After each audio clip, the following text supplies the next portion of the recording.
We've got 3 X-Men and 1 very sinister fellow joining us today in San Antonio. How many of you grew up on this cartoon? All right, we're all the exact same kind of degenerates. I don't think so. Yeah, no, you're right, man. How many of you have gotten to see our heroes so far? How many of you have already gone to say hi, get something signed? Okay, well, everybody whose hand hasn't been raised, you have homework. You've got something to do after the panel for the rest of the weekend. I want to get them up on the stage. I got a few questions to ask them. We have a Q&A mic right here, so if you've got questions, go ahead and start lining up. If you need some time to think, I always lead things off with some stuff, but we are here because of you, the fans.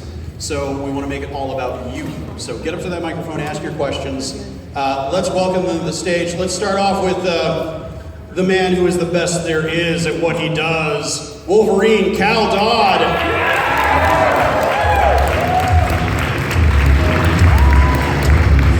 The professor who has all the... Oh, get over here. Get over here, bub. The professor who has all the answers, Beast himself, Mr. George Buza.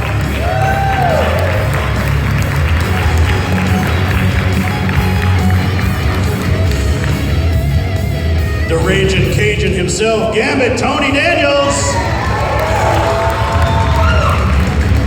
I took Wolverine's mic. And finally, last but not least, one of the most fearsome villains the X-Men have ever faced, Mr. Sinister himself, Britton.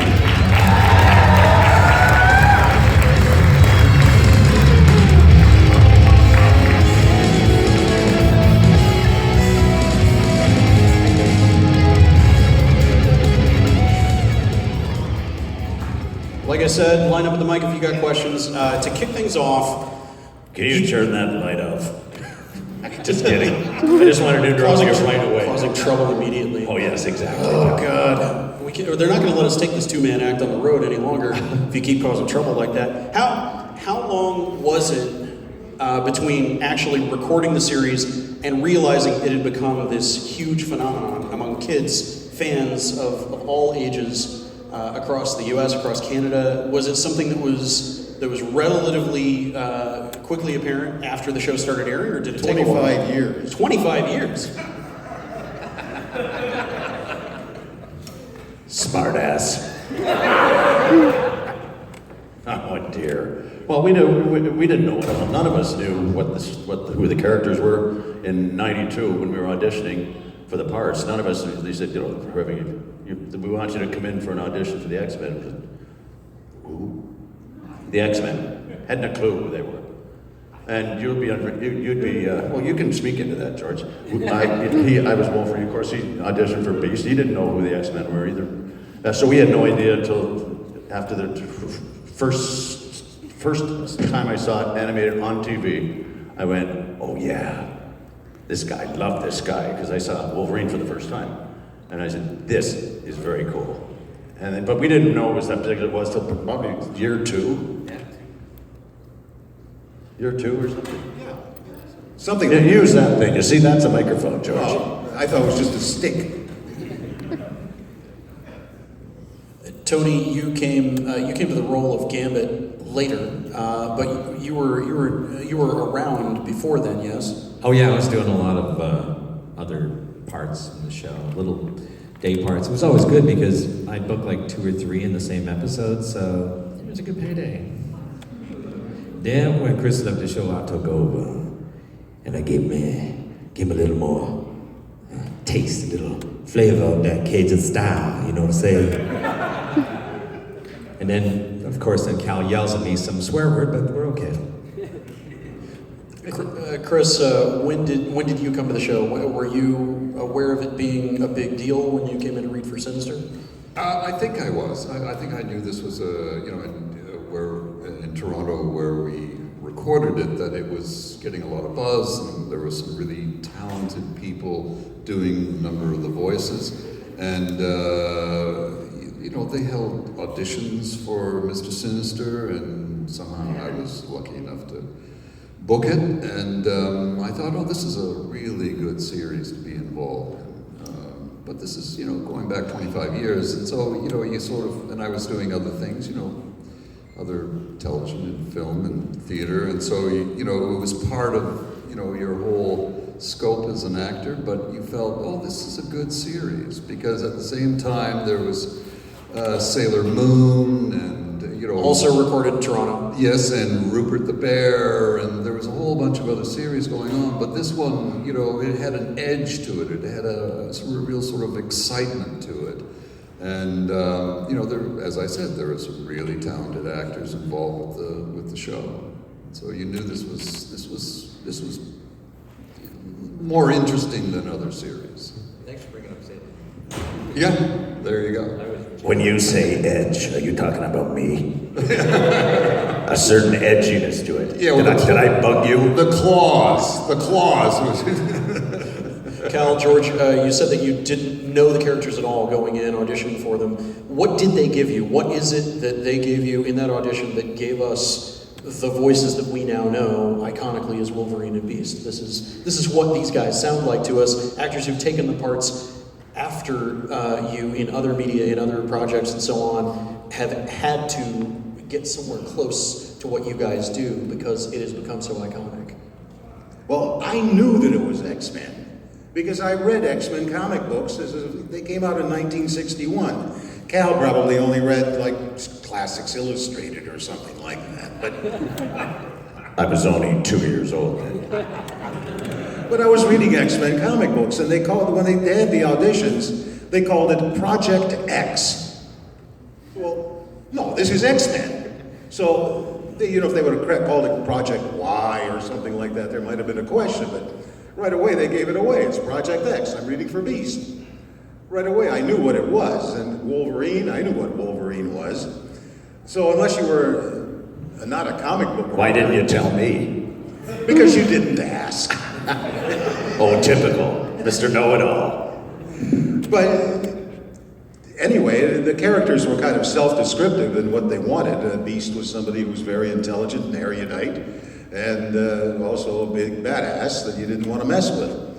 So it was kind of self-explanatory in what kind of voices they wanted. They told us that the natural, your own voice, no cartoony stuff.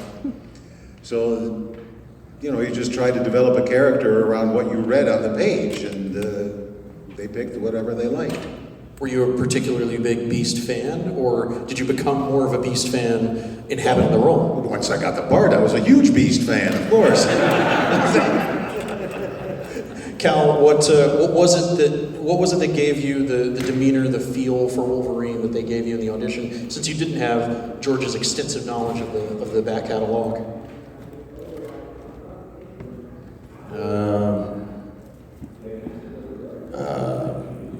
They showed me a picture of him, and I said, cool. Cool. And he's only 5'3". Yeah, but he's tough as nails. So I grew up in a small port town in Ontario called Port Dover, the largest inland lake water fresh fishing fleet in the world, a population of 3,200 people. And all we could do in winter, summer was different, it was a summer town. Winter it was like hockey and fighting. No, he was stupid. And so you had to be able to defend yourself. And it was kind of crazy growing up. But I knew a guy just like Wolverine that was my best buddy growing up. And his name, God love him, was Joe Holiday. And he took nothing from nobody. And I'd heard that expression so many, like, you want to dance? You like picking on people smaller than you? I got an idea, pick on me. And as soon as I saw his picture, and they gave me that line, you like pushing around people smaller than you? Well, I'm smaller than you, pick on me.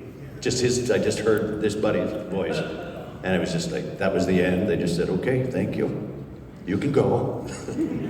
Now, Chris, you don't have to go very far when you have a character named Mr. Sinister in terms of getting an angle on where this person's coming from.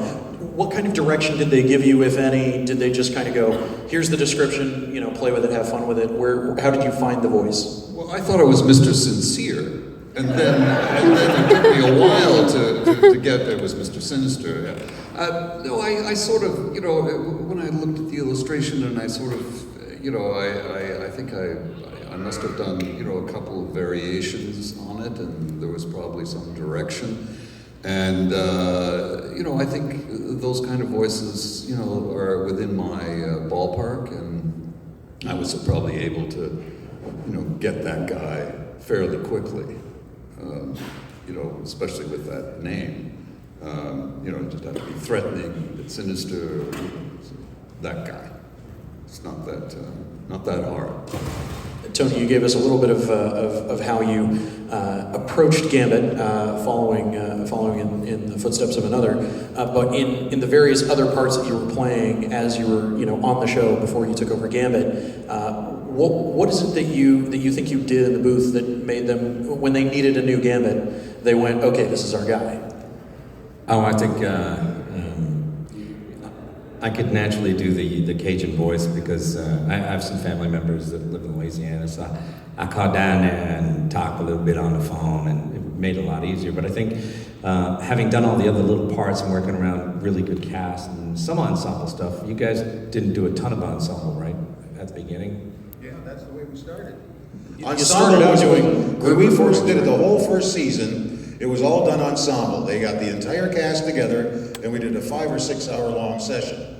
And it got to be so time consuming because the mics would bleed into each other, so they'd have to turn the mic off when it was the next person's line, and then turn his mic off when it was the next person's line, and it became very, very time consuming.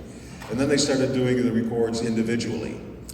Yeah, and that's where I lucked out because I was able to go in and do 2 or 3 characters, and because it was so varied, they go, you can do anything, let's just get you to do it.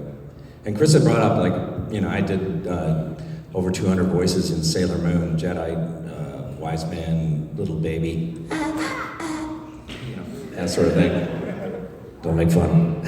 But I miss those, the days when we did do it all together. I definitely miss that stuff, because after that, like the last 4 years, you would just go in, read your own lines. They give you the script, and there's the whole thing, and they would direct you accordingly. They tell you what was happening and stuff, as opposed to having a guy actually there doing their lines. Yeah, there was no playing off of each other, which is what we had the first season. At the very least, you had that at the beginning. Just let me add about Mr. Sinister, and they always say they want sort of you to be natural and all that, but I've always found with a character like Mr. Sinister and other similar characters that it requires a great deal of energy, and a lot of it's restrained energy. You're not yelling, you're not really amplifying your voice, but the intention behind it, the thought behind it, it requires a lot of sort of vocal and physical energy. So in the studio, I usually go in just wearing a t-shirt. And What, no pants?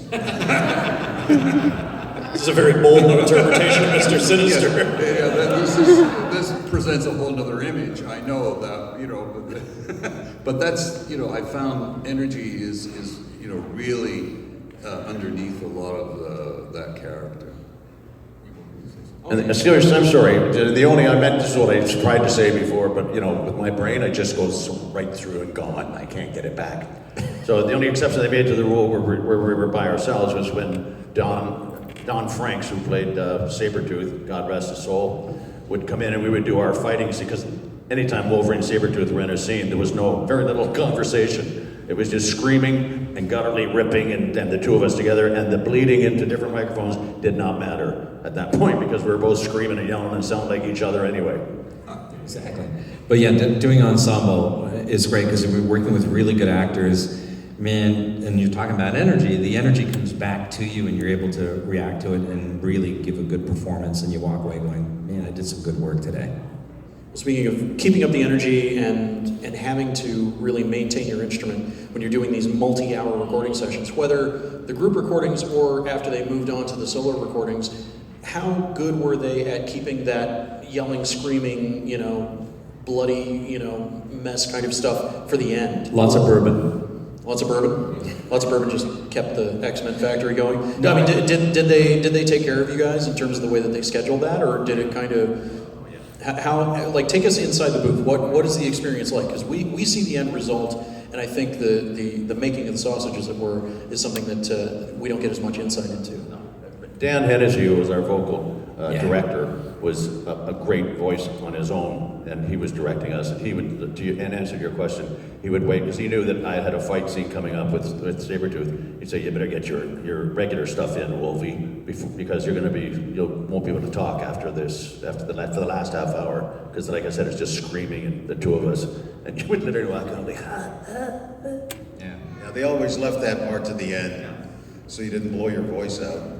Yeah, and the smart ones do it, especially when you do video games. There's sometimes you'll have 2 or 3 days worth of dialogue, and then you go, let's on Friday, let's record all the screams, and that's all you record, and then you can't talk for 3 days. We had some people up to the microphone earlier. They disappeared. There we go. I'm summoning them back. they probably had to sit down because the lights are so hot they were going to faint.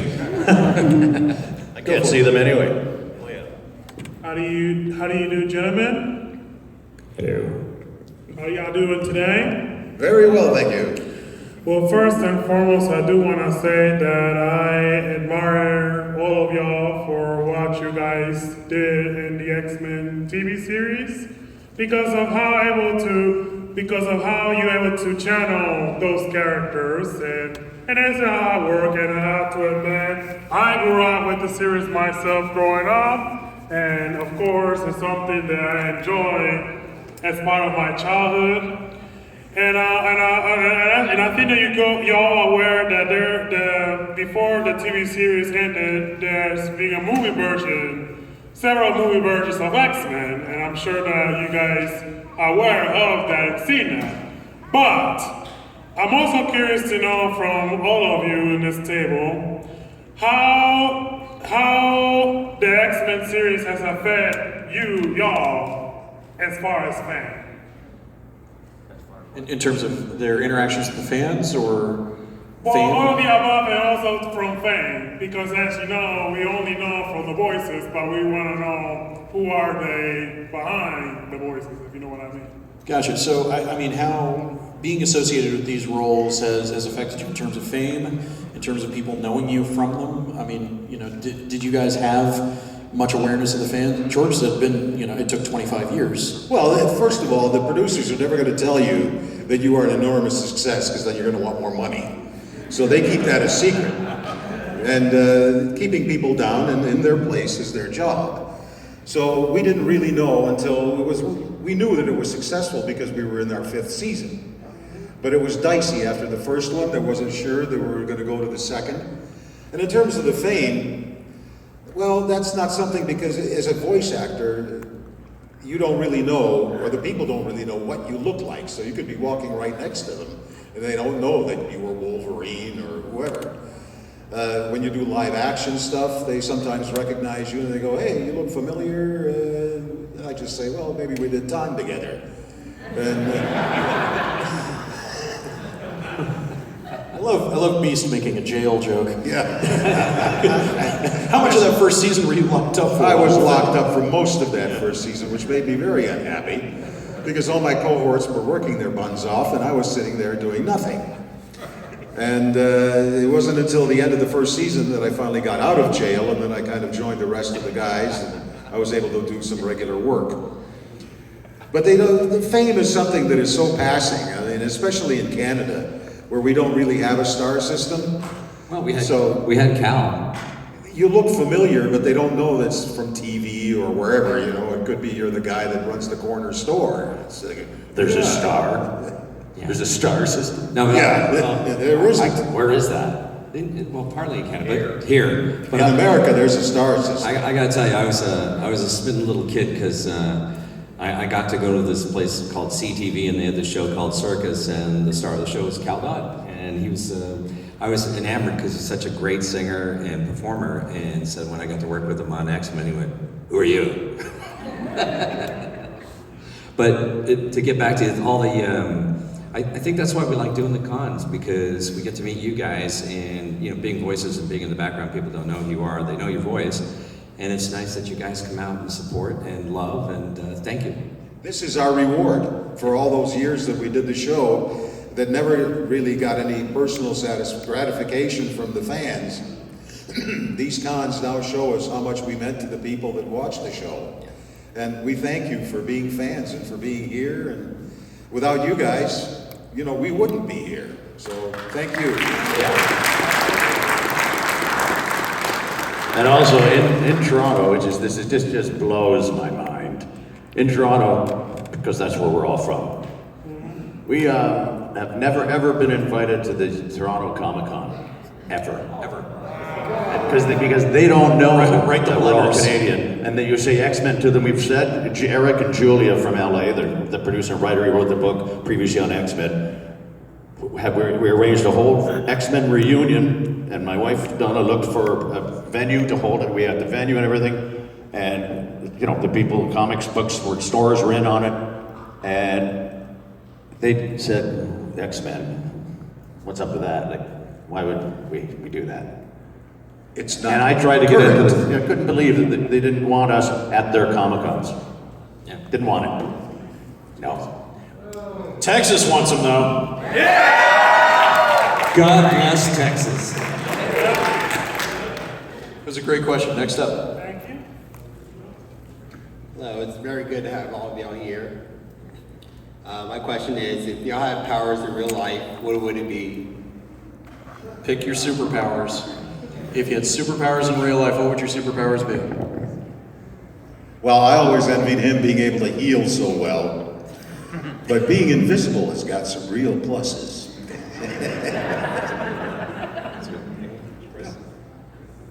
Yeah, I'd like to be a hell of a lot smarter.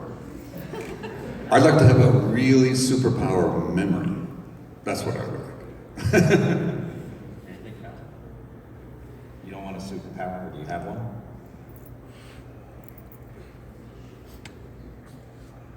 I'd like to be Superman. I always loved Superman. Superman Yeah, was if a I could thing. be Wolverine, that'd be crazy.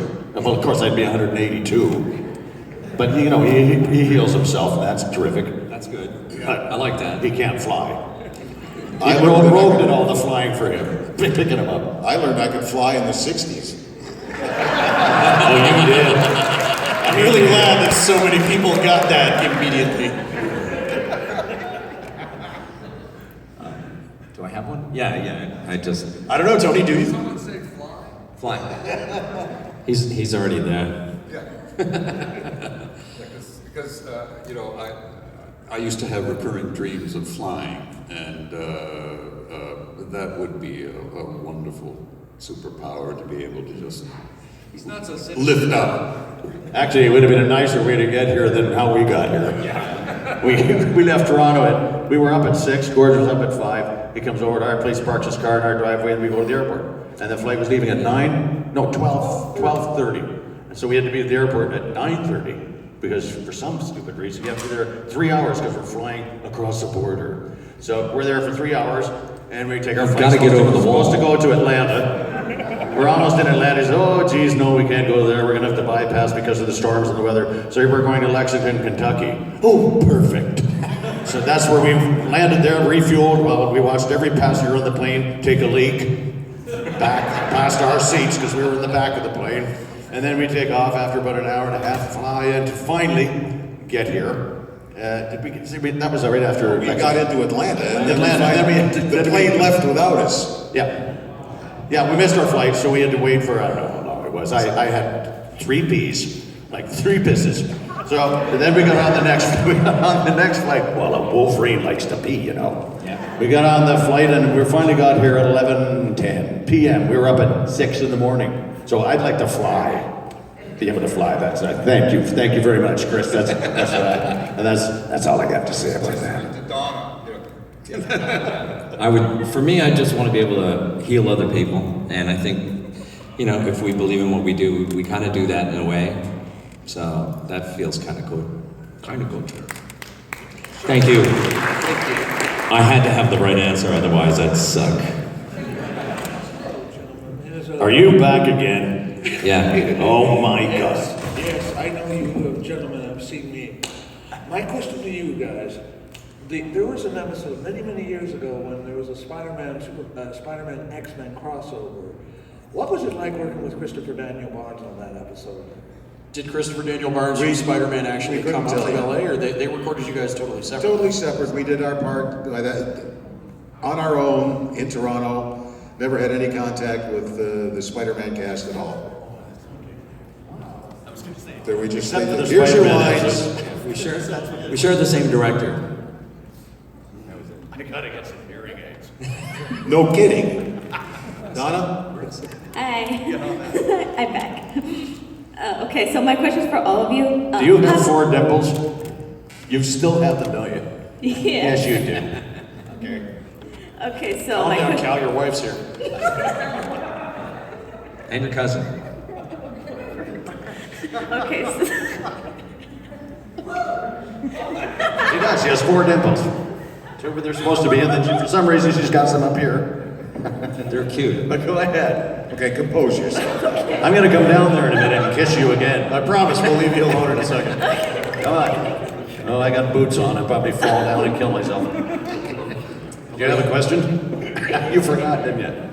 okay. Okay, so my question is for all of you. How did you guys get into the show business? How did you guys first become actors? Not even necessarily voice acting, just how'd you get into performance? How'd you get into, being somebody who gets up in front of people and does stuff? What day is it? Have you got a week? Oh yeah, because it doesn't happen like that. I don't know. Go ahead. Well, I knew I wanted to be an actor the minute I set my foot on stage the first time. I went to an all-boys school. My girlfriend went to an all-girls school. They were doing a production of Oliver, and they needed guys to audition. So she said, "You're auditioning."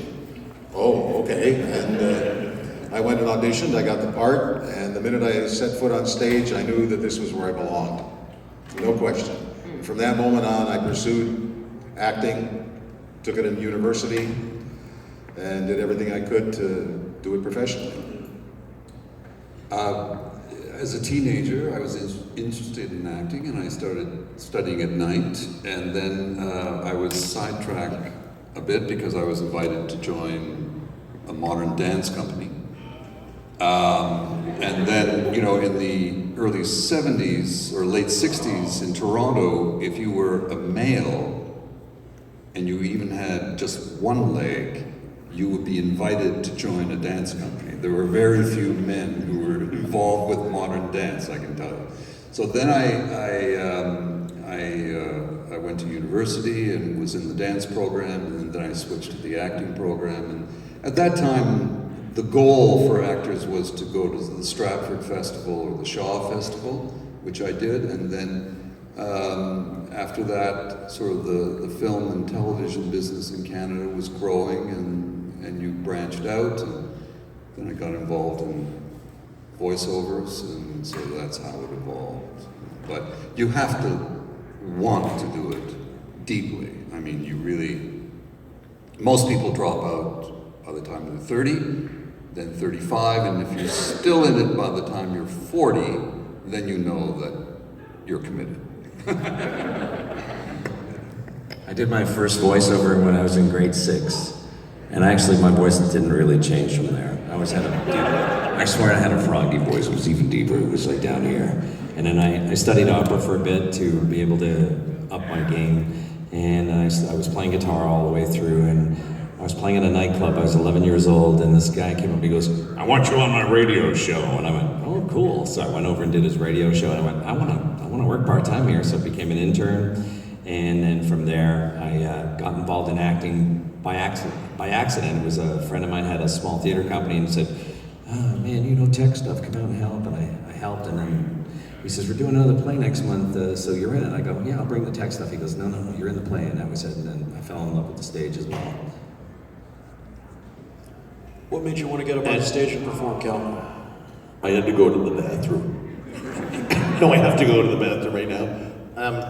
Like George Oliver, who would you play, Mr. Bumble? Yeah. I knew it. I played Mr. Bumble too in the high school production of Oliver. And that just went by the wayside. I loved doing it, but I always used to dream I was Elvis Presley. And so I pursued singing, but it doesn't come cheap. I had to give up. I was on a CA course, of all things. 3 years, my father wanted me to do that. He died, and I quit the next day. And went to Toronto and with an audition with a guitar player myself and to CBC. And they sent me right away next door but I had to move to Toronto from Port Dover, the fishing town, and get a job at Simpson Sears, selling musical instruments in the music department, because I wasn't qualified to sell anything. And eventually, I got fired because I didn't really want to go into work every day. And I told them this story that Mom was in a serious car accident. And then finally, I phoned every week, said, well, she's still not well. And I said, I can't come in because my mother passed away. So I went back to work, and the next thing, a week, 3 weeks later, the guy comes up to my manager and says, you can just pick up your checks and get out. You're fired. I said, what? He said, well, either that or it's a miracle. Your mother's out there to visit you. Your mom's showing up. Anyway, that's a stupid story. I don't know why I'm telling that. But I had a job. I shouldn't have been at Simpson Sears because I was trying to get into the jingle scene, trying to break into this singing, singing commercials and stuff. That's what I wanted to do. And so finally, I just luckily locked in and got an audition and went to the thing and sang at Lori Bauer and Ben McPeak, God love him. And as soon as he heard me, he just said, buy him as actor, pay his way into actor, and that was it. It was like, right after that. And so singing for the next 30 years. And then I fell into this literally, because I never did a voiceover until we got called for this thing. What got you that call? What? Because I had done a Chrysler commercial, and it was like a sergeant, who's got all the 4x4s? And I was the sergeant. Well, Karen Gore remembered that voice and said, would you like to, because of the gruffiness in it? And so she sent me, I'm trying to talk. She sent me in to audition for it. So I went in, and the rest is history. I get to spend the rest of my 5 years with these wingnuts. Thank you. You're welcome. Want a kiss? On the dimple.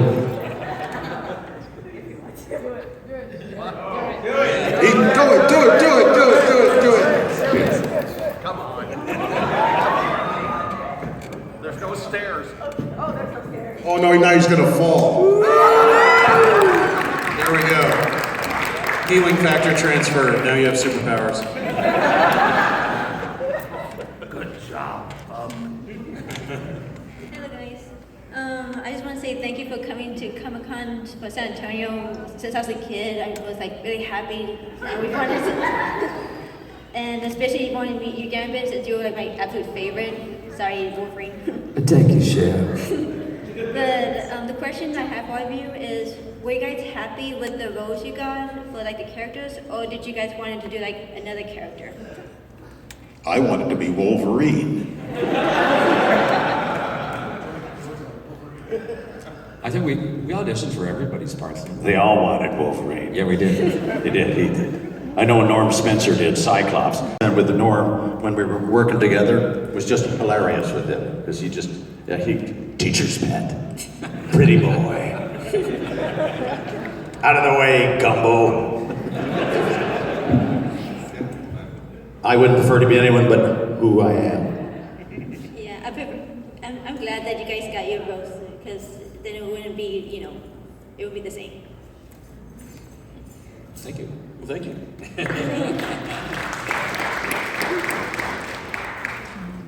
Hi. She's back. More dimples. Here's Johnny. So my question is, what advice do you have for people that wants to be actors? Yeah, what advice do you have? I used to do career day in high schools, and I was asked to leave. Because I painted such a bleak picture of what it's like to try and get started in the acting business. It is literally littered with hurdles that you have to get over. My advice is get a university degree, study theater, if you want to become an actor, get into equity first. Once you're in equity, all the other unions are sister unions, SAG, AFTRA. They're all accessible once you get into them. And stage also gives you the basis for the best acting techniques that there are. Avoid any of these fly-by-night acting classes. We will find you work as an extra or whatever it will never get you anywhere. Study acting under a legitimate teacher or coach, and if you have the opportunity to go to university and study acting, do it there. Find a place that you can apprentice. Most universities will have some sort of a contact with a regional theater that they can get you in as an apprentice, which is how I did it. The head of my department knew the head of the Great Lakes Shakespeare Festival and recommended me to be an apprentice. And for my first year, I painted scenery and built scenery and got $30 a week and got a 3-line part in each one of their little plays, in Shakespeare. But that's how I got started. And then once you did your apprenticeship, you could find a theater that would possibly sign you to your union ticket, and then you're on your way. Then you find an agent, and you start doing auditions, and you join the crowds, and hope for the best. And if you're talented, you will succeed. If you don't have the talent, then you will not succeed. And that's basically the way it is. And avoid fly-by-night shysters that are going to say, we will find you parts and charge you a fortune to get your pictures taken and making demo tapes and all that. Avoid it. They are scams. They will fleece you of your money, and you will not be any farther ahead than you are today. And as far as being an extras, you will never get a speaking part because you are an extra in a movie. I worked on a TV series where the first assistant director, who runs basically the floor, had a dog. And every time you said the word extras, this dog would run over, find its toy, and tear it to bits. And I'm not kidding. So they are treated like cattle, even though they are members of the union. It is not the way to get into the business. It is, believe me, if you really have serious aspirations to become a serious actor, university, study acting, and try and find some sort of a connection, do an apprenticeship, and get into the union. That's basically my advice. And there's also a book that was written by producers a long time ago. It's called Acting Professionally. And it's a small paperback. I don't know if it's still in print. It was given to me when I was an apprentice, which was nearly 50 years ago. And it has invaluable information about the avenues that you must take in order to get where you want to go. So I recommend that. Okay? Look at that, get a free clinic from Professor Buza, that's it. Hey, how's it going? Thank you for speaking to us today. I got a quick question. I remember as a kid, if X-Men came on at 8 o'clock, you would wake up at 7:30 without an alarm clock because you were so into the show. Or you would ask your brothers or your sisters to wake me up if you wake up before me so we can watch it together. So my question to you guys, as you're reading the script, are you getting more interested in the storyline itself? As, man, I wonder when Beast is going to finally get out of jail, or what is going to happen to this character as you guys are doing this day by day?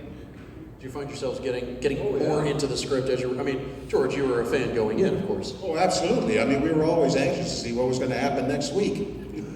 Because some of the things had an arc, so that, one story would take 2 or 3 or 4 or 5 episodes to complete, and then they would move on to another story. But every week we were looking forward to seeing what was going to happen next. Yeah, and you didn't want to see it, your name like, oh, he's dying off here? Damn. And my character, as you know, always had the best lines. The funniest lines were always given to this guy. Like classic dumbass lines. And he would just, asides that make no sense.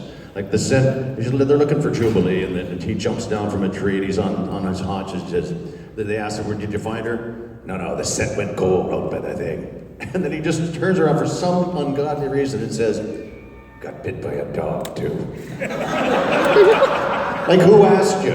Like, what do you mean? Wolverine spent so much time alone Oh, I know. He's a lonely guy. He's having whole conversations with himself. Norm had some of the most inane lines, though. We used to take the piss out of him all the time. Get down! Norm's Cyclops, yeah. His lines, if you wanted to do Cyclops, you just said, get down! Or like, Professor, you always said that we were supposed to be a team and work together. Like, what a teacher's pet suck. So,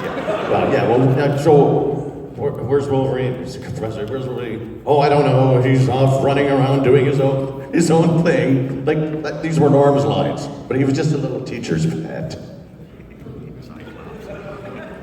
We've got just a few minutes left, so we got time for this one more. Good evening, gentlemen. How are you doing? Good. Jeff King is my name. I just have a question for you all. My question is, I know at the beginning of the X-Men animated series, when it first started, was back in 91 and 92, and it went for 5 to 6 years. During that time, we had an invention called the internet come out, which changed the way people contacted one another, how we communicated with each other, and how we accessed information. So my question is, with the introduction of the internet, how big of an impact has that made in helping with the continuation of the notoriety of the X-Men animated series, and has it been more negative or more positive? Because as we know, back in the early 90s, people were forced to communicate more interpersonally with each other on a face-to-face basis, whereas now we can communicate with each other from that long distance, but we lack that. We kind of lack that interpersonal communication. So has that helped you all as far as it goes with the continuity of your notoriety, and has it been more of a negative impact or positive impact? Can I pick out one specific thing, internet-based, that's happened? That honest trailer for the X-Men animated series, I mean, everybody in this room has probably watched this thing by now, right? Millions and millions and millions of people have watched this. What was it like having that brought to your attention? Where they do this thing where usually they're making fun of something, but it's really hard to make fun of something this good. The honest trailer, Manny? I only saw it for the very first time last year. So I had my very first exposure to the internet in, I think, 1996, when I was doing The Adventures of Sinbad, and the guy that played Sinbad had a computer. I went, oh, what the hell is that? And he said, oh, the internet. And he dialed up the number, and this is taking a hell of a long time. It's like, boy, what a great idea. And so I wasn't exposed to any of that. In 91, I didn't have any idea what the internet meant. I don't even know if it existed back then. As I said, 96 was the first time I saw somebody use the internet. So I think it's been a gradual development, in effect, and it's because now you can go to YouTube and you can look at excerpts and sections, and you can Google a particular character and see a scene from that character from a certain episode. So I think it's been a gradual development, and interest has been elevated and raised over the last several years, I would say. And I think hence our recently attending Comic-Cons, and I don't know if it's influenced us personally in sort of our individual careers or anything, but I think in terms of fan and nostalgia interest, I think it's had a big effect. Oh yeah, well, people can talk about you now. All over the world, they can say. But George hit on the head at the beginning. It's been 25 years, and I think the best part of it is we make connections with all y'all, because I get notes and stuff sent to me all the time for different things, and it's just really nice that you can connect that way. And then you can always look up Cal in spandex. Overall, would you have to say? I'm sorry.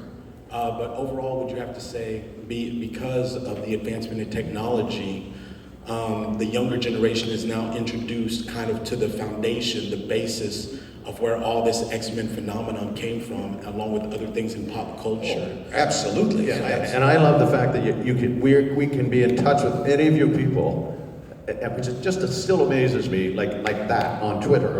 And all of a sudden, you're, like you said before, 27 years ago, you would have to write a letter or something, or even if and You would never get an answer back. Yeah, you would have to get because we wouldn't get it from our agent. To your agent, to whoever.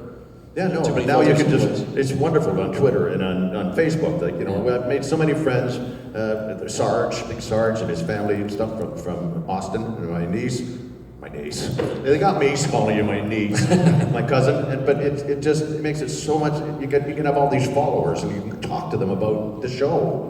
And it's just fantastic. And it's getting younger folks getting involved. And also, what's cool is that, it goes back to music as well. I find that young people through the internet have found like my niece, she was like 15 or so when she started going on the internet, and she goes, "Wow, there's this really cool band called Led Zeppelin." So it helps. I still am not on any social media. I just can't do it. Believe me, you're probably better off. Thank you. I have 10 grandchildren, and they're all on it. All our daughters are on it. Everybody's on it, and all I hear is my wife saying, "Why did you post that? Take that off."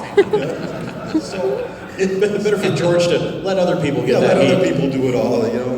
They talk about it. People have all their fan bases and everything. They follow us, just what they see. But I really can't get on there and say, "Hey, guess what I ate for lunch today? Here's a picture of it."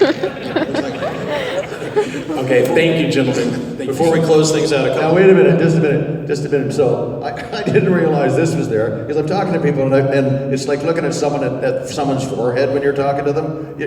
When they're talking to you, I wondered why people were looking over there. Well, there's a screen over here. It's just like, because if I'm talking to them, they're like this. Really, and that doesn't happen, and I'm. See, look at their hand. And it's amazing.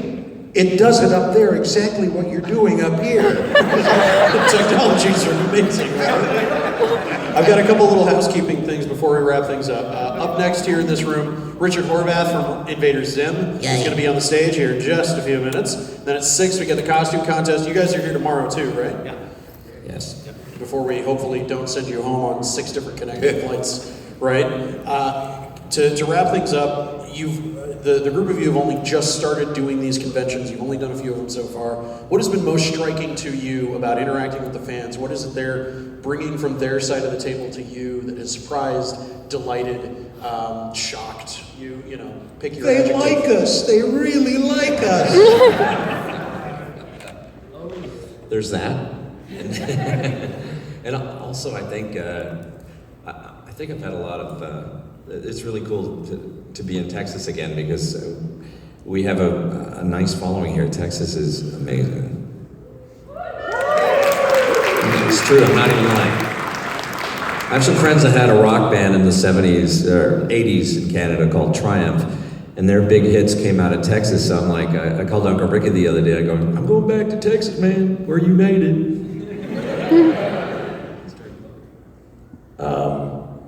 I just can't thank you guys enough. I hear it so much from every one of you. Well, you know who you are. And with that, how much the show meant to you growing up, and how it helped you through your childhood. And it just blows my mind that this show had that big of an impact. And when you think of it, the show it touched every topic. But the kids especially loved it. Racing home to school to hear that without stubbing their toe on the furniture and shit. And then you guys, you're just the best in the world, and we love you for that. And it's just I can't thank you enough. It's just wonderful. Let's hear it for them one more time. The cast of X-Men, the animated series. If you have not gone to see them, go see them. If you've seen them Thank you already, so much. go see them again, San Antonio.